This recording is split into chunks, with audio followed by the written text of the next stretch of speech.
Hello, my name is Kunal, and today I'll be talking about the violence on African Americans. Eric Garner, Michael Brown, Tamir Rice, Walter Scott, Alton Sterling, Breonna Taylor, and George Floyd are some of the names of African Americans who have been innocently killed for doing such small crimes. Each day, on average, 30 African Americans are killed by guns, and more than 110 experience non-fatal injuries. The violence of African Americans has started from slavery, 1619, and is issued to this day. It's sad to realize that the police community treats African Americans differently than others. The acts of violence and police brutality are sickening. Once again, innocent men, women, or children are killed for no reason other than the color of their skin. It's time for African Americans to feel safe in this country and not be looked down upon. Enough is enough, and it's time for change. There have been many protests about change on violence in African Americans, but nothing has changed. Police officers still are killing innocent African Americans like they commit such serious crimes. An example of an African American who got innocently killed for doing such small crime was Eric Garner. On July 17, 2014, Eric Garner was killed after an officer put him in a chokehold while he was being arrested. What was his crime, you may ask? Selling single cigarettes from packs without tax. With multiple officers pinning him down, Garner repeated the words, "I can't breathe," 11 times, while his face was down on the sidewalk. After Eric lost consciousness, he remained lying on the sidewalk for 7 minutes while officers waited for an ambulance to arrive. Garner was pronounced dead at the hospital, approximately 1 hour later. Eric's death was ruled a homicide. Soon after his death, thousands of people started protesting in the streets of Boston, New York, Chicago, D.C., and Baltimore. Another example of violence on innocent African Americans are victims George Floyd and Breonna Taylor. Both of them were innocently killed. The story of George Floyd is quite sad. On May 25, 2020, George Floyd was walking the streets of Minneapolis, Minnesota, when suddenly 4 police officers came up to him when they heard he used a counterfeit $20 bill, a fake one. He was removed from his car and handcuffed.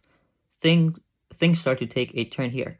Floyd was pushed to the floor by white officer Derek Chauvin, where he proceeded to put his knee on his neck for 9 minutes and 29 seconds, while 2 other officers restrained Floyd and a 4th prevented onlookers from intervening.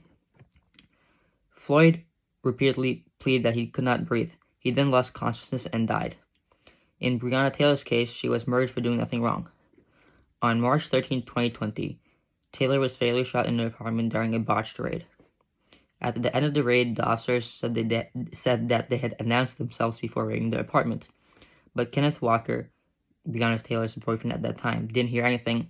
The police department entered the apartment, and Kenneth thought they were intruders. He fired a warning shot, and this is where Louisville Police Department then fired 32 shots in return, injuring Walker and killing Breonna Taylor, thinking they had drugs.